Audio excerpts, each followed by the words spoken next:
मङ्गलं राजश्यामच मङ्गलं राधिकावरं मङ्गलं गुरुदेवं च मङ्गलं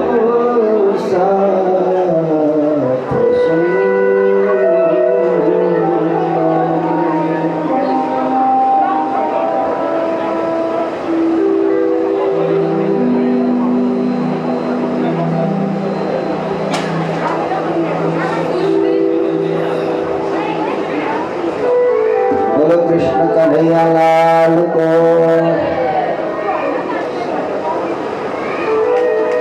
सतगुरु महाराज को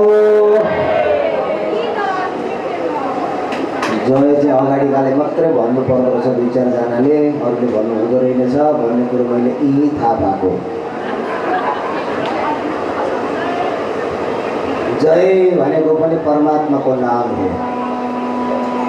अगाडि हामी वेदले स्तुति गरेको सुन्छौँ, हे जय हजुरको जय होस् भन्छ। त्यसकारण कृष्ण भन्नु र जय भन्नु एउटै। त्यसकारणले वा कसैले सुन्छन् कि भनेर यसो निक्लिन्छ भन्नु होइन, गर्जना गर्नुपर्छ जयकारामा।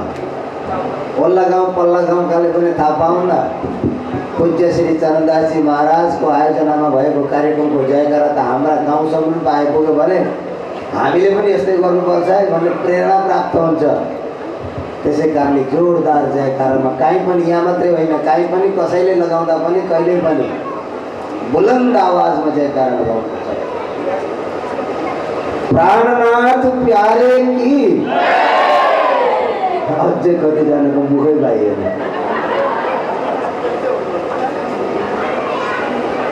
सच्चिदानंद गुरुदेव की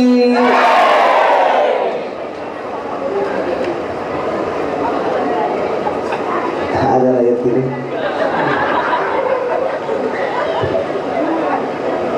समादरणीय इस कार्यक्रम का प्रमुख आयोजक श्री कृष्ण प्रणामी मंदिर ज्यामिरगढ़ी का प्रमुख संरक्षक श्री कृष्ण प्रणामी धर्म का अनवरत धर्म प्रचारक संत प्रवर पूज्य श्री चरणदास जी महाराज, जसले जीवन को उत्तरार्ध गतिलाई सदुपयोग गर्नका लागि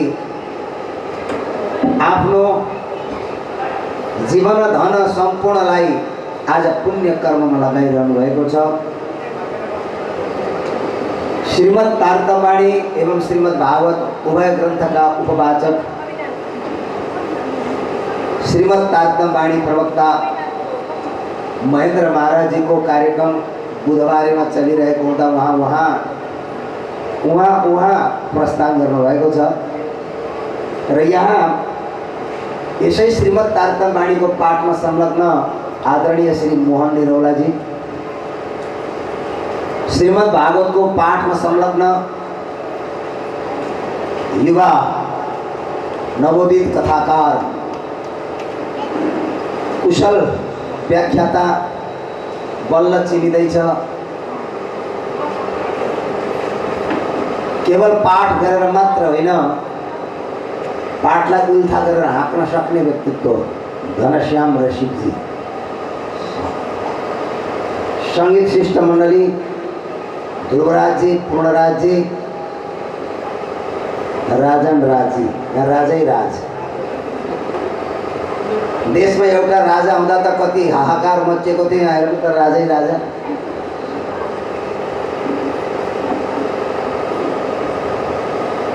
आयोजक वर्ग संपूर्ण शिवाकोटी परिवार,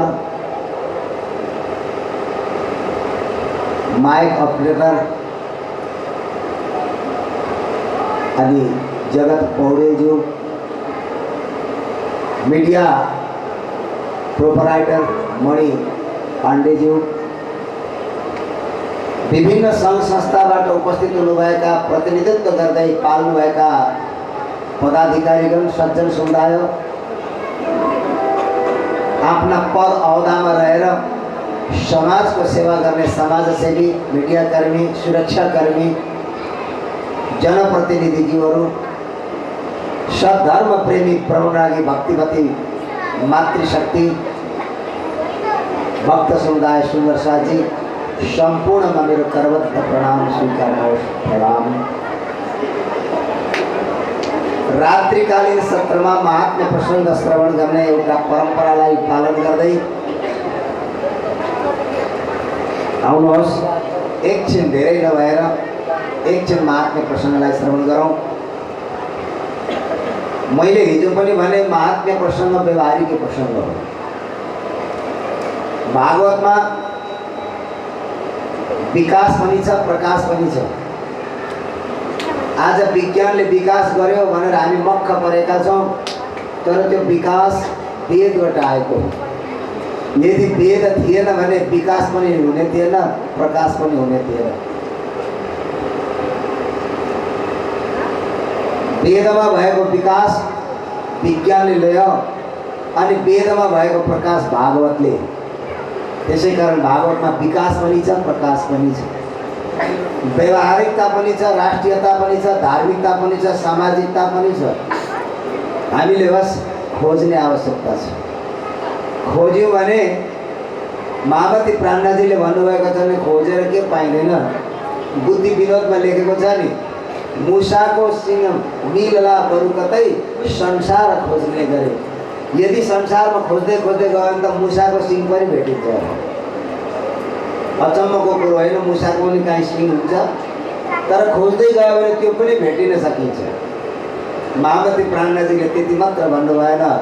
महामती प्राणनाथजी त त्योभन्दा अझै धेरै माथि उठेर भन्नुहुन्छ, खोज त सतगुरु पाइए, सतगुरु सङ्ग करतार।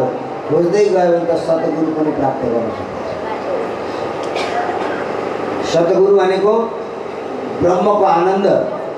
ब्रह्मको आनन्द भनेको श्यामाजी महारानी। श्यामाजी महारानीलाई आनन्द स्वरूपमा आह्लादिनी शक्ति भनिन्छ श्रीनाथजीको। त्यस कारणले ब्रह्मानन्द सतगुरु, ब्रह्मको आनन्द श्यामाजी, श्यामाजीको आधार राज्य। सद्गुरुसम्म पुग्यौँ भन्दा त सद्गुरुबाट त सिधै राज्य नै पुग्यो रहेछ, परमात्मामै पुगिँदो रहेछ। त्यस कारणले खोजी गर्न कहिले पनि छोड्नु हुँदैन, सधैँ खोजी गरिरहनुपर्छ। खोज्नेले पाउँछ, सन्तोष गरेर बस्नेले गमाउँछ। त्यस कारणले तडपन हुनुपर्छ भक्तिमा। यदि भक्तिमा तडपन भएन भने भक्ति नै स्तब्ध भएर जान्छ। त्यस कारणले तडपन हुनुपर्छ। श्रीमद् भागवतको महात्म्यमा हिजो हामीले ज्ञान भक्ति र वैराग्यलाई हरिद्वारको आनन्द नामका घाटमा गरिएको कथाबाट जागृति गराएको प्रसङ्गलाई सुनेका थियौँ। श्रीमद् भागवतको कथा सुन्दा ज्ञान भक्ति वैराग्य मात्रै जागृत हुन्छन् कि अरू पनि भागवतबाट के हुन्छ? यो त बडा अलौकिक कथा रहेछ। यस अलौकिक कथाले त पशुलाई पनि, पक्षीलाई पनि, मूर्खलाई पनि पवित्र गराइदिएको रहेछ। त्यसै कारण के शुद्धन्ति वदन्तु तस्मै। यस श्रीमद् भागवत कथाबाट कस्ता कस्ता व्यक्तिहरू पवित्र भएर जान्छन्। बोलो राधे राधे, जय श्री कृष्ण। नबोली बसौँ है। मैले बोलेको बेला हजुरहरू चुप्प लाग्ने, म चुप्प लागेको बेला जति बोले पनि हुन्छ। रेडियोले दुईटा स्टेसन पक्रियो भने बुझिन्छ, अनि मिटर मिलाई एउटै स्टेसनमा राख्नुपर्छ नि। यो पनि स्टेसनै हो रेडियोको। त्यस कारण चुप्प लागेर बस्ने। पिक्चर हलमा पिक्चर हेर्नु बसेको बेला छेउको साथी बोल्यो भने यसो कुइनले हेर्दा जान्छ। नबोल भनेको नि, यहाँ चाहिँ नबोल भनेर आफै बोलिराखेको हुन्छ। नबोल भनेको भने आफूले बोलिरहेको।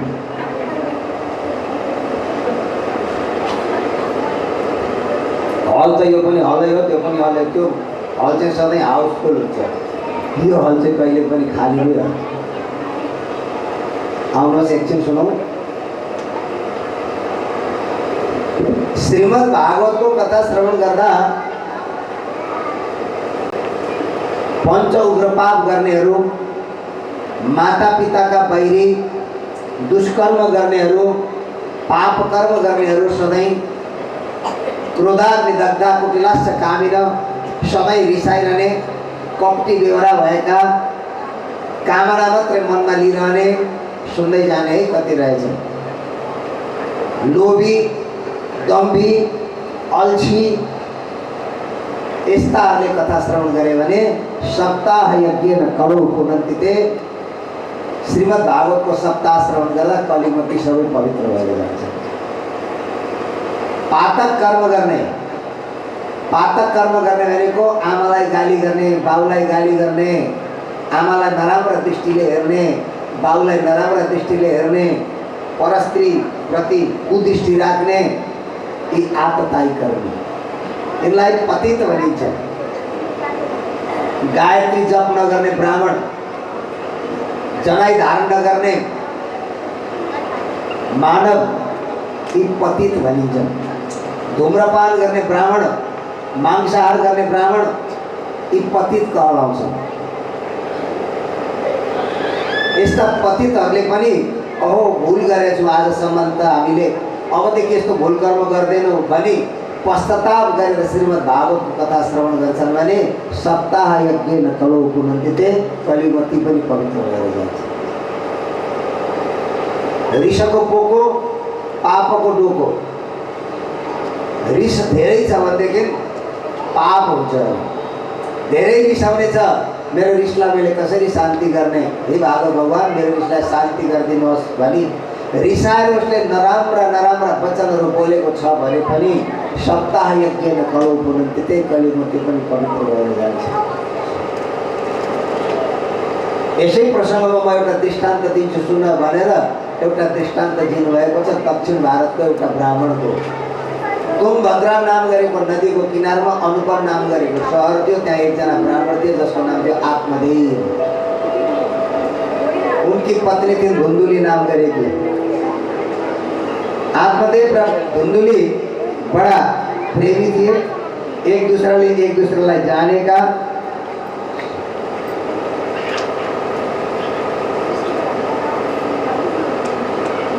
आत्मदेव ब्राह्मण सर्वगुण संपन्न थिए। सर्वगुण संपन्न भनेको ज्ञानी, विद्यावान, धनवान, तपस्वी, आचरण, यी सबैलाई सर्वगुण संपन्न भनिन्छ। ज्ञान छ तर तपस्या छैन भने गुण अधुरो भयो। तपस्या पनि हुनुपर्छ, ज्ञानी पनि हुनुपर्छ, आचरणमा पनि रहेको हुनुपर्छ। यी सबैमा पर्याप्त गुणवान थिए आत्मदेव ब्राह्मण। तर एउटा अवगुण थियो, भिक्षुको वित्तमा लोके। म त ब्राह्मण हो, मेरो वृत्ति हो भनेर आफ्नो ब्राह्मण वृत्तिका लागि उनी भिक्षा मागी हिँड्थे। यही उनको एउटा अवगुण थियो। जसमा छैन त्यसले मागेर खान हुन्छ, चोरेर खान हुँदैन। तर जसमा छ त्यसले दिने प्रयास गर्नुपर्छ, मागी हिँड्नु हुँदैन। आत्मदेव ब्राह्मणको अथाह सम्पत्ति थियो र पनि उनी मागी हिँड्थे, त्यसै कारण उनी दोषी भए। गृहस्थ आश्रममा प्रवेश गरेपछि तीनवटा कुराको आवश्यकता पर्दछ। गृहस्थ आश्रममा प्रवेश भएपछि तीनवटा कुराको आवश्यकता पर्दछ। ती तीनवटा कुरा के हुन्छ भन्दा सबभन्दा पहिले सम्पत्तिको आवश्यकता पर्छ। सम्पत्ति भएन भने गृहस्थ आश्रम चल्दैन। त्यसकारणले गृहस्थ आश्रममा सबैभन्दा पहिले सम्पत्ति भइसकेपछि सम्पत्तिको उपभोग गर्ने अधिकारी चाहियो, सन्तति। त्यसपछि सन्तान चाहिन्छ। यदि सन्तान गृहस्थ आश्रममा भएन भने गृहस्थ आश्रम अन्धकारले भरिएको हुन्छ। सम्पत्ति पनि छ, सन्तति पनि भए तर सन्मति छैन भने दुवै निरर्थक हुन्छ।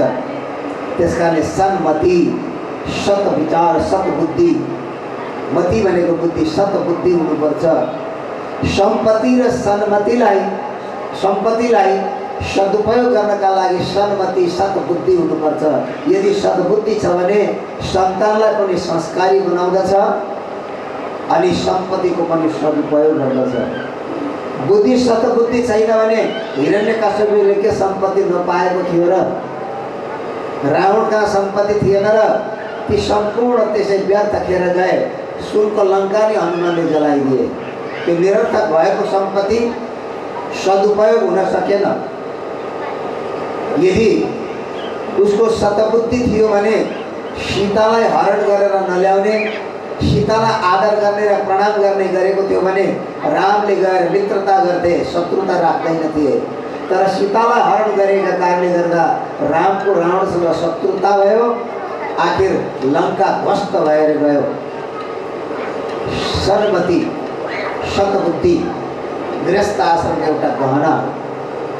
यदि गृहस्थ आश्रममा प्रवेश गरेर ती तीनवटा कुरा प्राप्त भएका छैनन् भने त्यो उदास हुन्छ, त्यो दुखी हुन्छ। आज आत्मदेव ब्राह्मणको यही हालत थियो।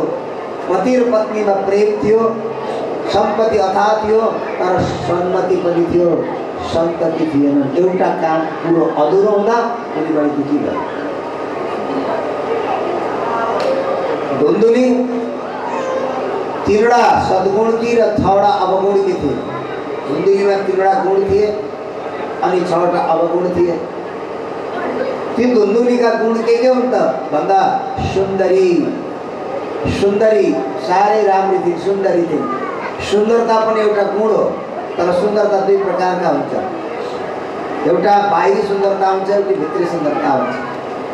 भगवानले बाहिरको सुन्दरतालाई हेर्नुहुन्न, भित्रको सुन्दरतालाई मात्र हेर्नुहुन्छ। रामायणमा एउटा कथा आउँछ शूर्पणखाको, अनि भागवतमा एउटा कथा आउँछ कुब्जाको।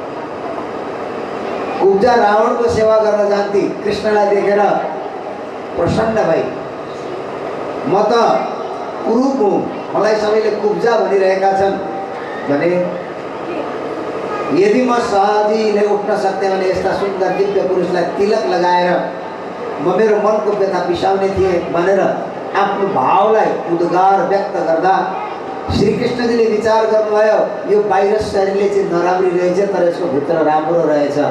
यसको भित्र राम्रो रहेछ भने यसलाई राम्री बनाइदिनु पर्यो भनेर त्यो कुब्जालाई सुन्दरी बनाइदिनु भयो। बोलो राधे राधे। रामायणमा शूर्पणखाको कथा आउँछ। राम्रो लक्ष्मणलाई दिव्य देख्दाखेरि त आसक्ति भएछ उसका मनमा, हो यो दिव्य पुरुष एउटा न एउटालाई त झुक्क्याएर बिहे गर्नु पर्यो भनेर हे वीर पुरुषले मसँग बिहे गर्दै आइछ रामको। रामले भन्नुभयो मेरी त सीता साथमै छन्, ऊ त्यो मेरो भाइलाई कुरा गर न गएर। लक्ष्मणलाई हेर्दा त झन् राम्रो, ए त्यो भएन भने यो भए पनि हुने रहेछ, ए वीर पुरुषले मसँग बिहे गर।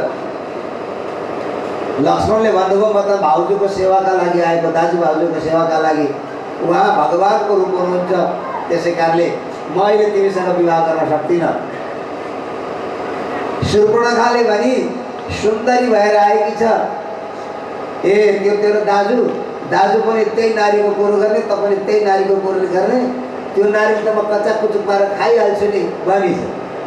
लक्ष्मणले विचार गरे, हो यो बाहिरबाट हेर्दा मात्रै राम्रो रहेछ, तर यसको भित्र नराम्रो रहेछ। जसको भित्र नराम्रो हुन्छ नि त्यसलाई बाहिरबाट नराम्रो बनाइदिनु पर्यो भने उनले धनुष प्रहार गरेर नाक र कान दुवै काटिदिए। जसको भित्र राम्रो हुन्छ त्यसको बाहिर पनि राम्रो हुन्छ, तर जसको भित्र राम्रो हुँदैन त्यसको बाहिर पनि राम्रो हुँदैन। र नै त महामती प्राणाजीले भन्नुभएको छ, जैसा बाहर होता है ऐसा होवे दिल। भित्र जस्तो छ त्यस्तै बाहिर देखिन्छ। त्यसकाले भित्र राम्रो सुन्दर बनाउनुपर्छ। भित्रको सुन्दरता भनेको स्वभाव हो। स्वभाव सुन्दर बन्यो भने बाहिर आकृति पनि सुन्दर बन्न सक्छ। त्यो सुन्दरता धुन्धुलीमा बाहिर आकृतिको सुन्दरता थियो, यसलाई पनि गुण मानेको छ। अर्को सुराज गृह कार्यसु, घरको काम गर्नमा साह्रै दक्ष थिइन्। घरको काम गर्न साह्रै सिपालु। आफ्नो घर सजाउने, अरूका घर पनि सजाउनु पर्यो भने धुन्धुलीले गएर सजाइदिन्थे। त्यसको घर सजाउनुबाट सिपालु, घरको काम गर्नमा दक्ष थिइन्। यो दोस्रो गुण थियो। तेस्रो गुण सुकुलोद भवा, राम्रा कुलमा उत्पन्न भएकी, श्रेष्ठ कुलमा उत्पन्न भएकी ब्राह्मणकी पुत्री, संस्कारी ब्राह्मणकी पुत्री। यस्तो खालको धुन्धुलीमा 3वटा गुण थिए अनि 6वटा अवगुण थिए। यी 6वटा अवगुण चाहिँ के हुन् त भन्दा पहिलो अवगुण हो सौभाग्य स्थापिका। एउटा अवगुण आफ्नो कुरो माथि पार्नै पर्ने धुमधुलीले रोएर हुन्छ कि हाँसेर हुन्छ कि कुटेर हुन्छ कि कुटाइ खाएर हुन्छ कि आफ्नो कुरो माथि पार्नै पर्ने सौभाग्य स्थापिका। आफूले भनेको भएन भने भाँड भैलो मचाउँथे नि, त्यसको खालको स्वभाव थियो। आफ्नै कुरो मात्रै सही हुन्छ भन्यो भने त्यसले विध्वंस मचाउँछ। सबैको विचारलाई लिनुपर्छ, सबैको सल्लाहबाट काम गर्नुपर्छ। आज घर बिग्रिएका कारण बिना सल्लाहले हो नि। सबै बुद्धिमानी भएका छन्, सबै ज्ञानी भएका छन्, तर बाउले छोरो होस् भनेर त्यो छोराको बुद्धिलाई प्रयोग गर्नै दिएन भने बुढाको मति बिग्रिएको छ, मेरो कुरै सुन्दैन भनिहाल्छ नि छोराले। त्यस कारणले हाम्रो नीतिशास्त्रले के भन्छ? लालाले 5 वर्षानी 10 वर्षानी च ताडयेत्। 5 वर्षसम्मको बालकलाई खुब माया गर्नु अरे, प्यार दिनु, स्नेह दिनु। 5 वर्षसम्मको बालकले प्यार पाउँछ आमा बाबुको। 5 वर्षदेखि माथि लागिसकेपछि त स्कुल जान थाल्छ, पढ्न थाल्छ, साथीहरूको सङ्गत गर्न थाल्छ। सबै शतगुणी हुन्छन् भन्ने छैन। अब त्यो स्कुल जान थालिसकेपछि कस्ताको सङ्गत भेट्ने हो?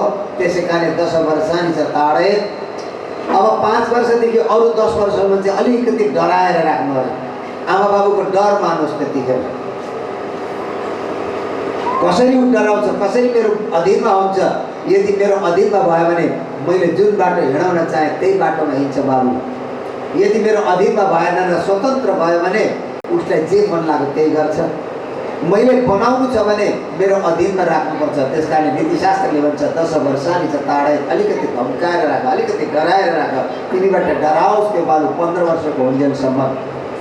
15 वर्षसम्म डराएर आफ्नो अधीनमा बस्यो भने मैले दिएको संस्कार सम्पूर्ण त्यसले सिकेको हुन्छ। अब 15 वर्षदेखि उतापट्टि लागेपछि मित्रवत कारयेत्। छोरो त छोरै हो, तर त्यसलाई मित्र समानको व्यवहार गर्नु, दुःख पनि बाँड्नु, सुख पनि बाँड्नु, सल्लाह गरेर काम गर्नु। हामी सानो हुँदाखेरि हामीलाई गुरुजीले गर्नुभएको याद छ। एउटा सानो केही काम गर्नु पर्यो भने एक केटा मैले यस्तो गर्न आँटेको छु भन् त गर्दा हुन्छ हुँदैन भनेर सोध्नुहुन्थ्यो। आज याद हुँदैछ हामीलाई। त्यतिखेर त केटाकेटी हामीलाई किन सोधेको गुरुजीले, तर आज याद हुँदैछ। गुरुजीको एउटा दूरदर्शिता, सक्षमता कसरी प्रदान गर्न सकिन्छ, यसका अन्तर हृदयमा पनि सक्षमता बसोस्, भोलि गएर समाजमा केही गर्न सक्छ भन्ने उद्देश्य बोकी गुरुजीले आजै सोध्नु हुँदो रहेछ। त्यो त आज हामीलाई ज्ञान हुँदैछ। यस्ता पारदर्शी कुल संसार छोडेर गए। आजको जस्तो बुद्धि थियो भने गुरुजीसँग हामी कति सिक्थ्यौँ होला, कति लिन्थ्यौँ होला, तर दुर्भाग्यवश गुरुजी छिट्टै जानुभयो, हामीले त्यो सबै लिन पाएनौँ। आज खट्किन्छ मलाई।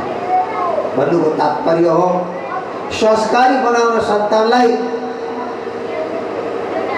नीति अनुसार व्यवहार गर्नुपर्छ। 16 वर्षदेखि उकालो लागेको छोरालाई मित्र जस्तो व्यवहार गरेर सल्लाह लिएर काम गर्ने गऱ्यो भने कहिल्यै पनि त्यो छोरो आफूदेखि बहिरी हुँदैन, आदर गर्ने गर्छ।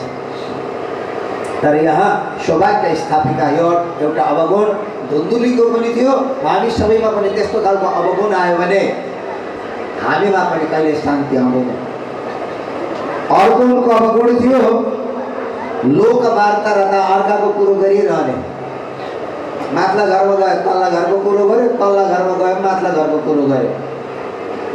यो कुरा गराउनेले यति छिटो समाजमा विकृति ल्याउँछन्, फाटो गराइदिन्छन्, बिछोड गराइदिन्छन्, विदीर्ण गराइदिन्छन्। त्यस कारणले अर्काको कुरो कहिल्यै गर्नु हुँदैन, आफ्नै गर्नुपर्छ। अर्काको कुरो गर्यो भने फाट्छ, आफ्नो कुरो गर्यो भने जोडिन्छ। धुन्दुलीको अवगुण थियो लोक वार्ता रहँदा अर्काको कुरो गरिरहन्थ्यौँ। यो पनि अवगुण हो, त्यो पनि हामीले गर्नु हुँदैन। तेस्रो अवगुण थियो क्रूरा, साह्रै क्रूर स्वभाव भएको रिसाउने। रिसाउने व्यक्तिलाई धेरै ठुलो कुरो चाहिँदैन, सानोतिनो न्यु पऱ्यो भने पनि रिसाइरहन्छ। एकजना पति पत्नीको घरमा यस्तै झगडा भइरहँदो रहेछ। पति सानोतिनो कुरामा पनि रिसाइरहने, विशेष गरेर खाने बेलामा चाहिँ रिस उठ्दो रहेछ। खान बस्यो, अलिकति खान थालिसकेपछि आज किन नुन धेरै हालिस्, चर्को बनाइस् भन्ने उठेर एक मुक्का हिर्काइहाल्यो। एक चर्को खाँदा रहेनछन् भनेर भोलिपल्ट अलिकति नुन कम्ती हाल्यो, आज किन बिलिनु बनाइस् भन्ने मुक्का हिर्काइहाल्यो। कोही बेला पिरो बेसी हालिस् भनौँ, कोही बेला पिरो हालिनस् भनौँ, कोही बेला मसला धेर भयो भनौँ, कोही बेला मसला धेर भएन भनौँ, मसला लागेन भन्यो, कोही बेला झोल धेर भयो भन्यो, कोही बेला झोलै हालिनस् भन्यो, रस भएन भनौँ, रस धेर हालिस् भन्यो, यस्तो कलर पनि खाने हो भन्यो, दिनेपछि मुक्का खाएको छ। अब चोखो खुवाउन पाइयो त पतिलाई? एक दिन उनले विचार गरिछन् सबै चाखी ठिक्क बनाउनु पर्यो भनेर चाख्दै बनाउँदै गरिछन्। चाख्नेले के गर्छन्, अम्लो चक्क चोप्यो अनि चाट्यो, अनि फेरि लाग्यो नुन भनेर त्यही अम्लो फेरि चोप्यो अनि फेरि चाट्यो, गर्दा त जुठो भएको भयो।